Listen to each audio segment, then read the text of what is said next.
Je vous le dis d'avance, c'est très difficile de résumer une grève de 463 jours en 10 minutes. Donc je vais essayer de faire de mon mieux, il ne faut pas hésiter à me couper si je suis trop long. On a gagné et c'était pas gagné. Voilà.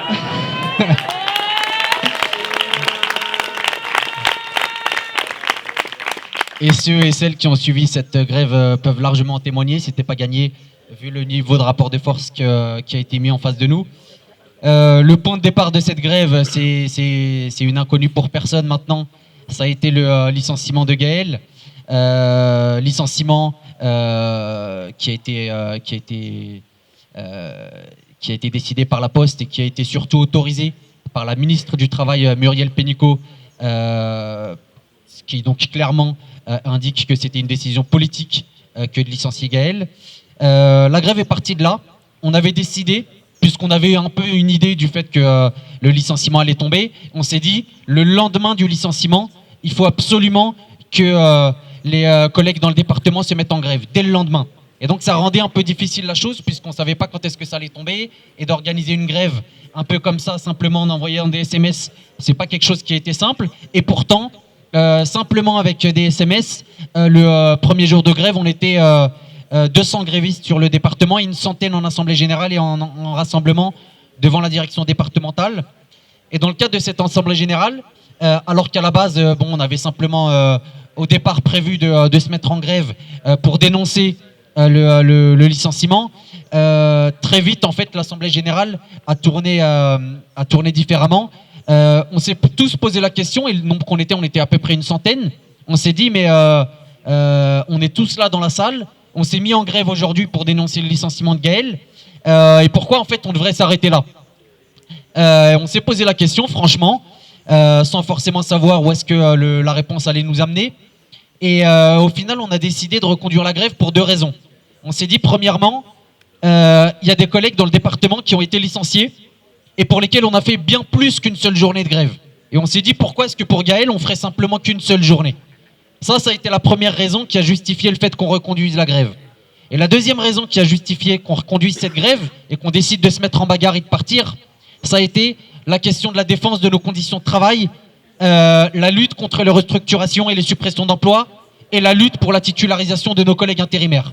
On s'est dit, vu la fenêtre médiatique qui s'ouvre autour du licenciement de Gaël, et j'avoue, on l'a fait un peu de manière égoïste. On s'est dit, on va utiliser le licenciement de Gaël pour mettre sur la table et sur le devant de la scène toutes les questions qui nous concernent au quotidien en termes de conditions de travail, en termes de titularisation de contrats précaires. On s'est dit, c'est le moment d'y aller. Profitons-en, profitons de cette fenêtre médiatique et défendons nos conditions de travail. Et donc c'est pour ces raisons-là, c'est pour ces deux raisons-là qu'on a décidé de partir et de se mettre en grève inconductible. À partir de là,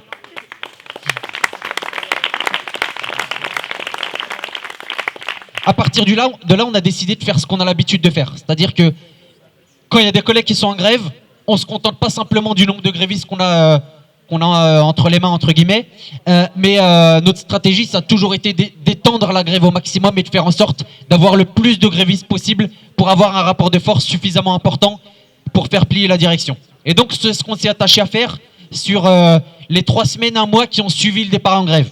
Et on a réussi à faire partir en grève 150 personnes. Donc le taux de grève il s'est stabilisé autour de 150 personnes qui représentent en réalité une douzaine d'établissements postaux sur le 92 et 5 établissements majoritaires. Il se passe un truc 15 jours après le départ en grève auquel on ne s'attendait pas forcément.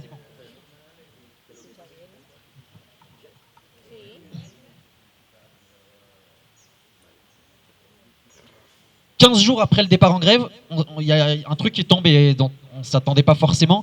C'est une décision de justice qui donne l'autorisation à Gaël, malgré le fait qu'il a été licencié, malgré le fait qu'il n'est plus salarié de l'entreprise, de pouvoir continuer à intervenir dans les établissements et continuer à représenter les postières et les postiers du 92. Ça, c'est quelque chose d'inattendu, on ne s'y attendait pas puisque jamais une telle décision de justice n'était tombée jusqu'à maintenant. Et en réalité, il n'y a pas beaucoup de personnes qui y croyaient. Nous, on y croyait fermement dans la possibilité que ce soit les postières et les postiers qui décident de qui les représente. Et en l'occurrence, la justice, de ce point de vue-là, nous a donné raison, puisqu'elle nous a donné la possibilité de continuer à faire militer Gaël alors qu'il est plus salarié de la Poste. Ça, c'est tombé 15 jours après le début de la grève et ça a fait extrêmement mal à la Poste. Et en réalité, c'était déjà le premier acquis de la grève. C'est la première chose qu'on a gagnée dans le cadre de cette grève, parce que sans la grève, sans les grévistes qui étaient dans la salle d'audience, c'est pas sûr que la juge aurait pris la décision qu'elle a prise. C'est pas sûr que sans le rapport de force, elle aurait pas pris une décision inverse. Ça, c'est le premier acquis de la grève. Les mois qui arrivent, on a une direction qui est fragilisée, qui vacille, mais qui lâche pas. Voilà. Pas la moindre audience de négociation, pas la moindre discussion, pas la moindre avancée. Jusqu'à l'été. Alors qu'on est dans une situation où on a 1 million de plis en souffrance. 1 million de plis stockés en souffrance qui ne sont pas distribués aux usagères et aux usagers. La Poste tient quand même le bras de fer et refuse de négocier avec les grévistes. Et là, ils prennent une décision qu'ils avaient déjà prise en 2016 dans le cadre de la grève des collègues de Neuilly. Ils décident de titulariser 74 intérimaires.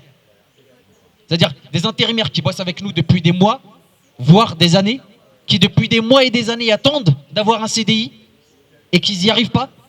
La boîte, parce qu'elle voit que le courrier s'accumule et que les grévistes ne reprennent pas le travail, décide de les titulariser. 74 d'un seul coup, c'est le deuxième acquis de la grève.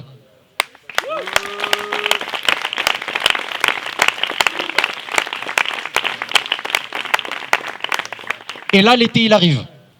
L'été, il arrive et c'est une situation un peu inconnue pour nous, parce qu'en réalité, on n'a jamais connu un conflit qui traverse la période estivale. Jamais.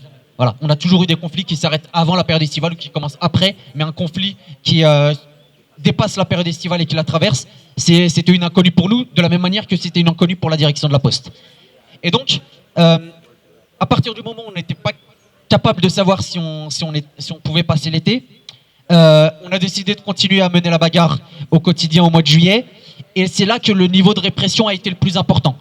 Voilà, on l'oublie souvent, et c'est vrai que ça remonte à loin, mais c'est la période où la répression policière a été la plus importante, avec des interventions de la police dans les établissements, dans les centres, pour nous empêcher de prendre la parole et pour essayer de nous faire sortir des établissements dans lesquels on faisait des prises de parole et des assemblées générales.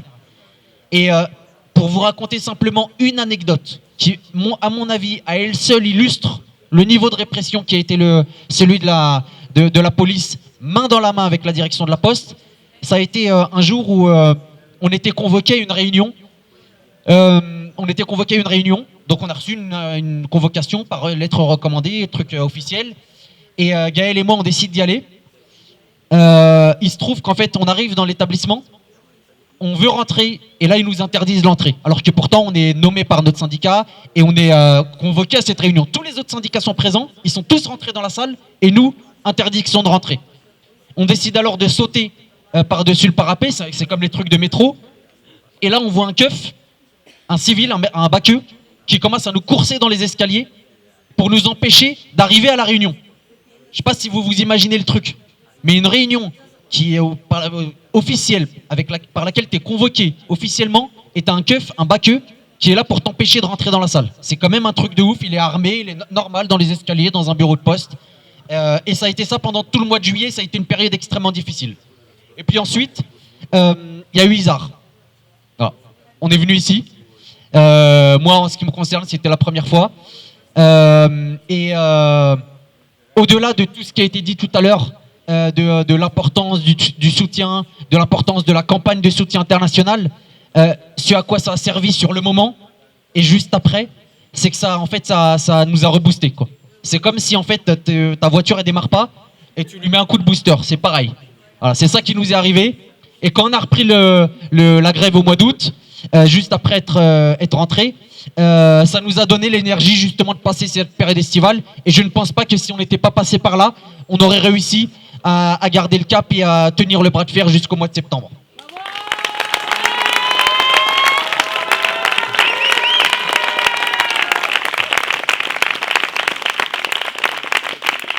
La Poste avait fait un pari, ils avaient fait le pari qu'on passerait pas la période estivale et qu'en septembre on reprendrait tous le boulot. Ils se sont trompés puisque on arrive le 1er septembre et en fait il y a exactement le même nombre de grévistes. Il n'y a pas un seul collègue qui a repris le boulot. Et on réussit même un coup de force, on réussit à faire partir 2 autres services en grève.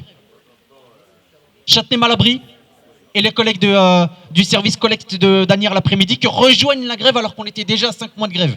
Imaginez-vous pour ces collègues-là de rejoindre une grève qui dure déjà depuis 5 mois, le courage que ça demande. Et pourtant, ils ont pris ce courage, ils ont pris leur courage à deux mains et ils nous ont rejoints.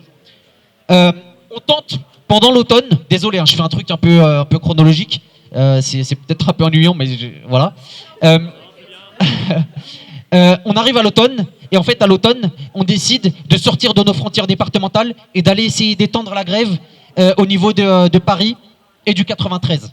On a eu une série d'interventions dans ces établissements-là, avec y compris un départ en grève sur 2 bureaux parisiens et un départ en grève sur plusieurs bureaux du 93, qui n'était pas arrivé depuis plusieurs années. Et on se confronte malheureusement aux syndicats de Paris et du 93 qui nous empêchent de continuer à intervenir et qui nous empêchent de faire en sorte que la grève prenne et qu'elle s'élargisse aux autres départements de la région parisienne. Et donc à partir de ce moment-là, on est à l'automne, on arrive vers novembre-décembre, on comprend une chose, on comprend que l'extension ne sera plus possible et que le bras de fer qu'on était en train de mener, il faudrait qu'on le mène au nombre qu'on était et qu'on ne serait pas plus nombreux que ça. Et que désormais, c'était à la fois l'élargissement du soutien à la grève et l'activité de la grève qui pouvait nous permettre de gagner. Arrivent les élections, fin décembre. Alors les élections, ça a été une étape importante dans le cadre de la grève, puisque la Poste a utilisé tous les moyens possibles et imaginables,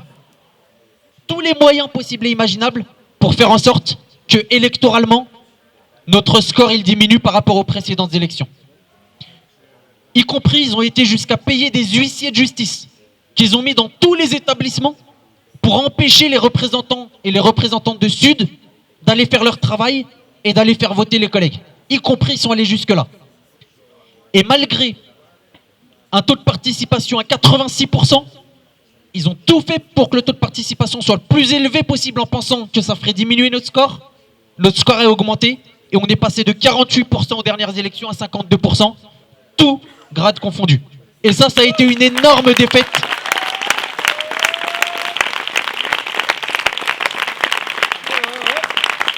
Et ça a été une énorme claque pour la Poste, parce que ça a été la démonstration que tous nos collègues qui étaient au travail et qui n'étaient pas forcément en grève soutenaient notre lutte, soutenaient notre bagarre et notre politique. À partir de là, la Poste a, malgré tout, tenu le bras de fer, refusé de négocier et attendu le 1er janvier, en pensant qu'au 1er janvier, on allait reprendre le boulot parce que la date symbolique du 1er janvier allait faire quelque chose dans nos esprits. Comme le dit un collègue de Châtenay-Malabry qui s'appelle Karim, et qui l'a dit très souvent dans le cadre de cette grève, on a passé Noël avec une tomate dans le frigo. Mais ça nous a donné encore plus la rage pour mener la bagarre en 2019 et n'a rien lâché. Et là, on a décidé de durcir. On a arrêté, plus ou moins, d'aller dans les établissements tous les matins, et on a décidé de s'attaquer au siège. Sous 2 formes. À la fois sous la forme d'envahissement et d'occupation, avec y compris des occupations avec l'intégralité, ou presque, des personnes qui composaient le comité de soutien, avec une visibilisation importante, puisque l'une des vidéos de notre occupation a atteint 1 500 000 vues, grâce à Noman, mais aussi par le blocage des sièges le matin, avec simplement la présence des grévistes et du comité de soutien devant les entrées des sièges, pour empêcher les cadres de rentrer et de travailler. Ça a été nos 2 formes d'action pour décider de durcir. En parallèle, et je suis obligé de faire un petit point là-dessus, on gagne 7 affaires en justice. 7 décisions de justice qui tombent pendant la grève sur la question de la quantification de la charge de travail et sur le vol de temps de travail, qui se rajoutent aux 15 décisions qui étaient déjà tombées depuis 3 ans. Ça fragilise la direction parce que c'est la démonstration qu'en réalité, ils nous volent du temps de travail et qu'on a raison de se battre. Et à partir de là, on a décidé d'axer notre communication à fond sur la question du vol du temps de travail et sur la légitimité de notre grève par rapport à la manière dont la boîte quantifie notre charge de travail. Il y a une autre décision de justice qui tombe, extrêmement importante, qui est la décision de la Cour d'appel de Versailles concernant Gaël, puisque la première décision qui est tombée, la boîte évidemment a fait appel, et là la Cour d'appel de Versailles décide de confirmer la décision de justice qui est tombée en première instance et de confirmer le rôle de représentant syndical de Gaël malgré le fait qu'il était licencié. Là, coup pour coup, la Poste a pris plusieurs coups sur la tête, et ça a permis justement de commencer un peu à faire basculer les rapports de force. Au bout de 11 mois, la Poste comprend enfin qu'elle est obligée d'ouvrir des négociations si elle veut que la grève s'arrête. Et c'est seulement au bout d'11 mois de grève que la direction de la Poste décide d'ouvrir des négociations. Et là, ça démarre le 28 février, avec y compris le directeur des ressources humaines nationales qui est présent en audience de négociation, ce qui démontre bien qu'en réalité, on ne se battait pas simplement contre une direction départementale ou régionale, mais en réalité une direction nationale. Et là, c'est pas parce que les négociations se sont ouvertes que tout est allé très vite, bien au contraire. Les négociations se sont ouvertes, mais les patrons, ils ont beaucoup d'imagination. Ils ont décidé de faire quelque chose qui habituellement ne se fait pas dans le cadre des grèves, c'est-à-dire d'essayer d'imposer eux-mêmes leurs revendications patronales. À la base, quand tu es en grève, tu as des revendications sociales, salariales, c'est toi qui les mets sur la table, et c'est à la direction de négocier sur la base de ces revendications-là. Et là, la direction de la Poste décide de faire autre chose. Elle décide de, ok, on discute sur vos revendications, mais en parallèle, nous aussi, on a des revendications et on veut les mettre sur la table. Et donc, ça a duré pendant 2 mois, avec une direction qui, pendant 2 mois, a espéré qu'on accepte les propositions qu'ils nous faisaient, mais qu'en contrepartie, on accepte leurs revendications à eux, qui étaient des régressions sur nos conditions de travail. Et ça, pour nous, c'était inacceptable. Représentant de l'État. On s'est attaqué au ministre de l'économie, Bruno Le Maire, en personne, puisque on l'a attrapé 2 fois, dont une au salon de l'agriculture, et on avait même réussi à le dégager du salon de l'agriculture et à ce qu'il se fasse exfiltrer, parce qu'il n'avait pas accepté de discuter avec nous jusqu'au bout. On s'est attaqué également au ministère du Travail en occupant la cour du ministère. La stratégie de la direction, à partir de là, a été de nous recevoir plus fréquemment, de nous faire des propositions et des avancées plus fréquemment, mais à tout petit pas. Et ils sont allés jusqu'à, en espérant nous épuiser, et ils sont allés jusqu'à faire en sorte de placer les audiences de négociation en fonction du calendrier des personnalités politiques et des personnalités de la Poste pour faire en sorte de nous occuper. Parce qu'ils pensaient que lorsqu'on était en audience de négociation, on n'était plus capable d'être ailleurs et de les embêter et d'intervenir là où ils faisaient des interventions publiques. Ils ont continué à avancer des propositions, ils ont lâché pas mal de choses, et puis à un moment donné où ça s'est bloqué. Clairement, on arrive au mois de mai, et là, ils nous disent, écoutez, on est allé jusqu'au bout de ce qu'on pouvait vous donner, c'est à prendre ou à laisser. Et à partir du moment où ils ont eu cette politique-là, on a décidé à nouveau d'hausser le ton. Et là, tout s'est accéléré. On a décidé, c'est ce que disait Yaya tout à l'heure, de quotidiennement bloquer le siège de la Banque Postale. Quotidiennement. Tous les matins. On était devant le siège de la Banque Postale et ça empêchait les cadres de rentrer travailler. Ce qui leur faisait perdre énormément d'argent.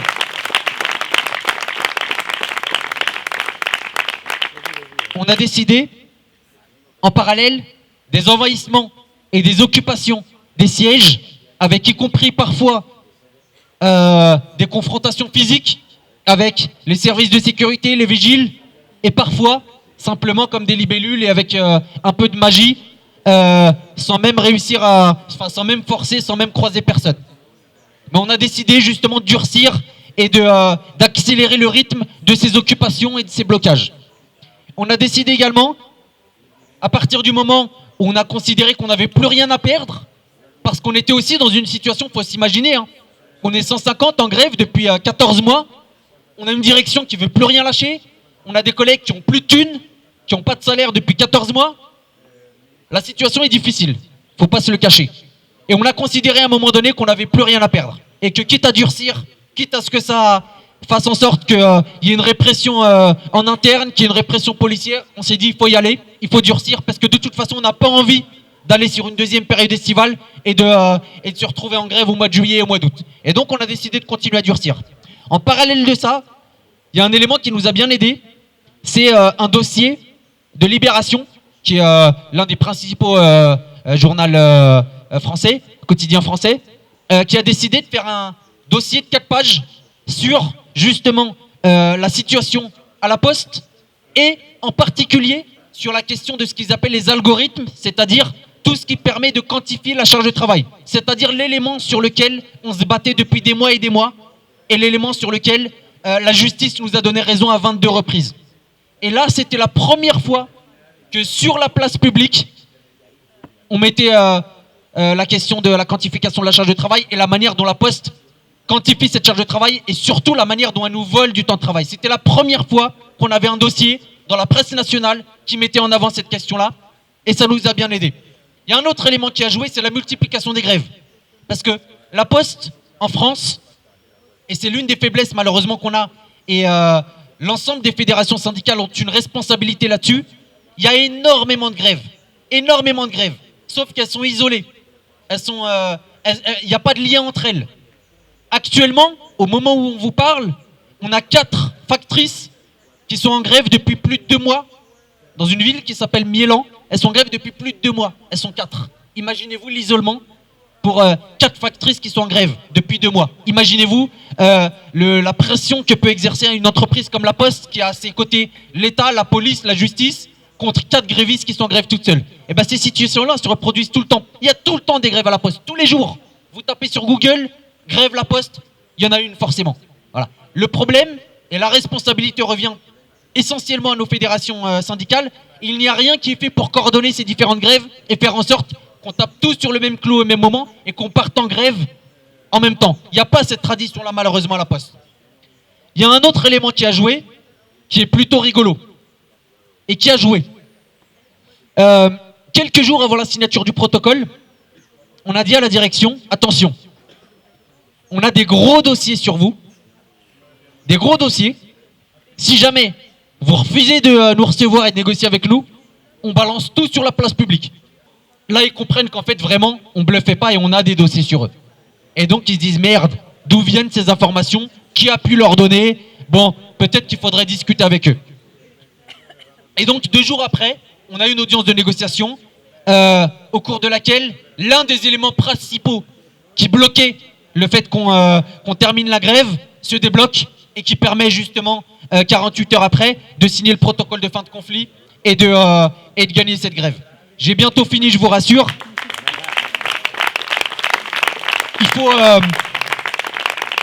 Il faut évidemment saluer le courage des grévistes parce que ça n'a pas été simple. Je ne vais pas faire de dessin, mais de ne pas toucher de paye pendant 15 mois, c'est quelque chose qui est compliqué.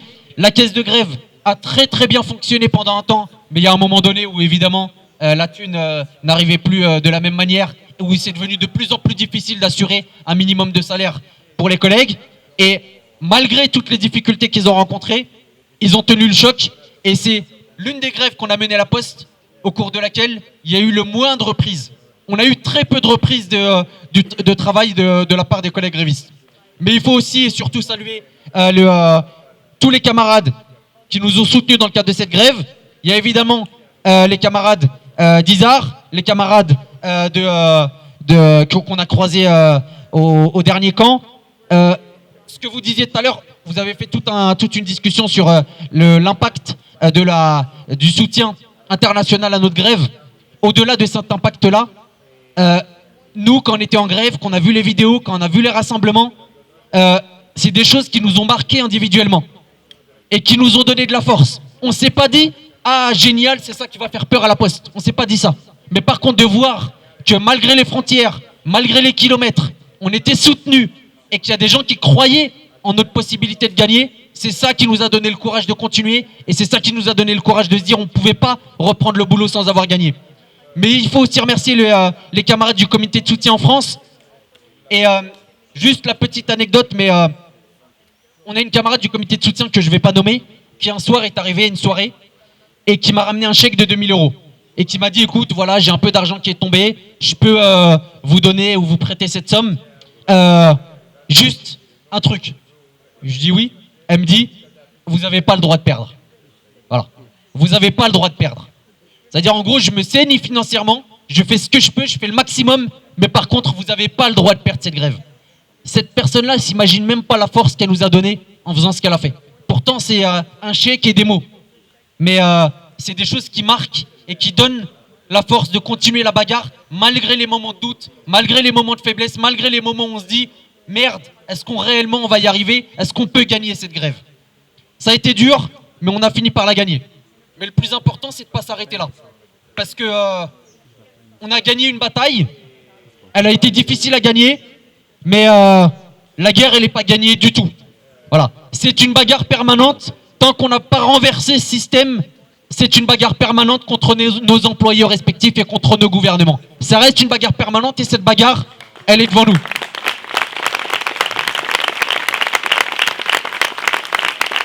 Et au-delà de ce qu'on a gagné, de ce qui est écrit sur le papier, ce qu'on a gagné surtout, c'est un bras de fer vis-à-vis du second employeur en France qui a été soutenu par le gouvernement, par la police, par la justice. Malgré tout, grâce à notre détermination et grâce au soutien, on a réussi à mener cette bagarre jusqu'au bout et à la gagner. Alors, on continuera à se battre. C'est clair qu'on baissera jamais la tête. C'est pas notre style. Parfois on gagnera, parfois on perdra. C'est pas grave, mais en tout cas on continuera à se battre. Les liens qu'on a tissés dans le cadre de cette grève, que ce soit les liens en France ou les liens à l'étranger, ça n'a pas de prix. Voilà, ça n'a pas de prix. Que ce soit les liens qu'on a tissés entre nous les grévistes ou que ce soit les liens qu'on a tissés avec les soutiens, ces liens ils n'ont pas de prix. Et les patrons, ils connaîtront jamais ces choses-là. Voilà, ils savent pas ce que c'est la solidarité. Ils savent pas ce que c'est que de galérer, de se serrer les coudes, de se donner des coups de main. Tout ça, ils savent pas ce que c'est. Et c'est pour cette raison-là qu'un jour ou l'autre, ils perdront la bagarre. Voilà. Et ce jour-là, le jour où ils perdront la bagarre, on sera là. Et c'est des petites bagarres, même si elle est à notre échelle une petite bagarre, c'est ces petites bagarres additionnées qui permettront de faire en sorte de renverser ce système et de changer ce monde, parce qu'on se bagarre sur des trucs du quotidien, mais ce qu'on veut en réalité, c'est changer ce monde.